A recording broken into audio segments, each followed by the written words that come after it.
Hello friends, मी आहे मोनिका आणि तुम्हा सर्वांचं खूप खूप मनापासून स्वागत आहे मोनिका झोम किचनमध्ये. तर फ्रेंड्स, आज आपण बनवणार आहोत झटपट अशी महाप्रसाद स्टाईल गव्हाची खीर. तर गव्हाची खीर ही सर्वांनाच आवडत असते, पण खूप लोकांना वाटतं की खीर बनवण्यासाठी खूप वेळ जातो. तर आज मी तुम्हाला झटपट अशी गव्हाची खीर कशी बनवायची याची रेसिपी दाखवणार आहे. व जे कोणी बिगिनर्स असतील त्यांच्यासाठी ही रेसिपी खूप युजफुल ठरेल.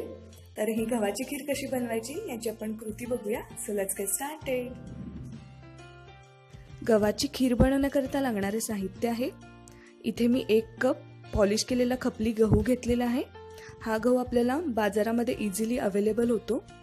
तर हा गहू आपल्याला स्वच्छ निवडून 6 ते 7 तास गरम पाण्यामध्ये भिजत घालायचा आहे. तुम्ही 2-3 तास सुद्धा ठेवू शकता, पण पाण्यात भिजत घातल्यामुळे ही खीर छान मऊ अशी शिजते. तुम्ही असे सुद्धा वापरू शकता. इथे मी पाऊण कप गूळ घेतलेला आहे. हा गूळ आपल्याला बारीक फोडून घ्यायचा आहे.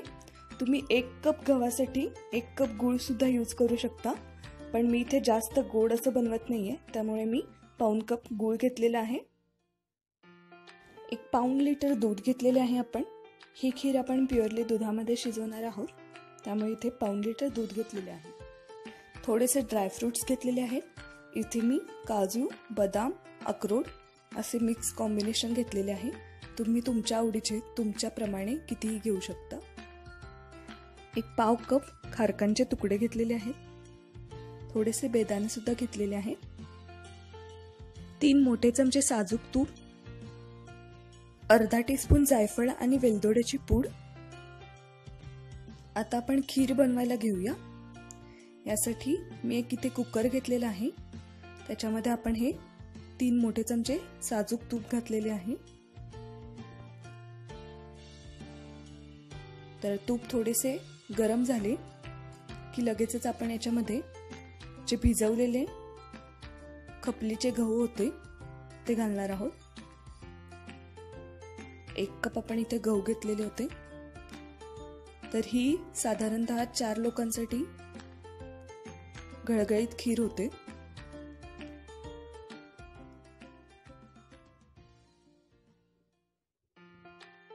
आता आपल्याला हे गहू तुपावरती 1-2 मिनिटे परतून घ्यायचे आहेत.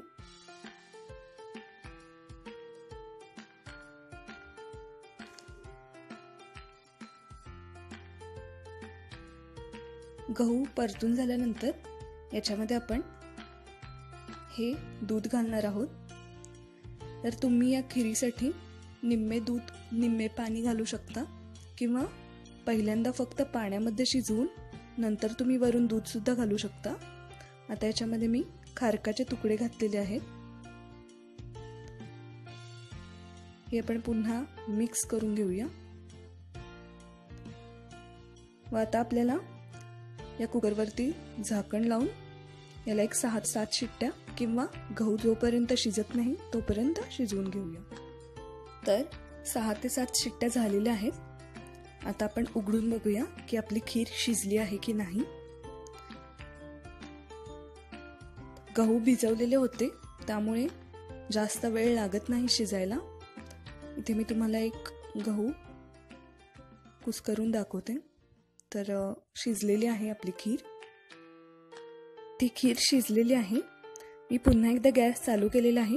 तुम्हाला हवं असेल तर तुम्ही दुसऱ्या भांड्यात हे ओतून घेऊ शकता. तर आता मी याच्यामध्येच 1 पाऊण कप गूळ घातलेला आहे. हा सेंद्रिय गूळ आहे, त्याच्यामुळे याचा कलर थोडा डार्क आहे व परिणामी आपल्या खिरीला सुद्धा डार्क कलर येणार आहे. त्याचबरोबर थोडेसे मनुके घातलेले आहेत, ड्रायफ्रुट्स व ही सर्व जिन्नस आपल्याला याच्यामध्ये व्यवस्थित एकजीव करून घ्यायची आहे. आपल्याला गॅसची फ्लेम पूर्णपणे कमी ठेवायची आहे, नाहीतर खीर खाली डसण्याची शक्यता असते व त्याचा खिरीला करपट वास येतो. इथे आपल्या गव्हाच्या खिरीला छान उकळी फुटलेली आहे.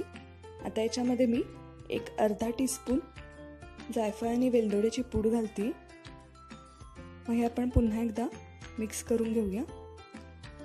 तुम्हाला जर तुमची खीर अशी मिळून आलेली वाटत नसेल तर तुम्ही थोड्याशा तुपावरती 1 चमचाभर गव्हाचे पीठ खमंग भाजून ते सुद्धा याच्यामध्ये घालू शकता, पण मी इथे घातलेले नाही आहे.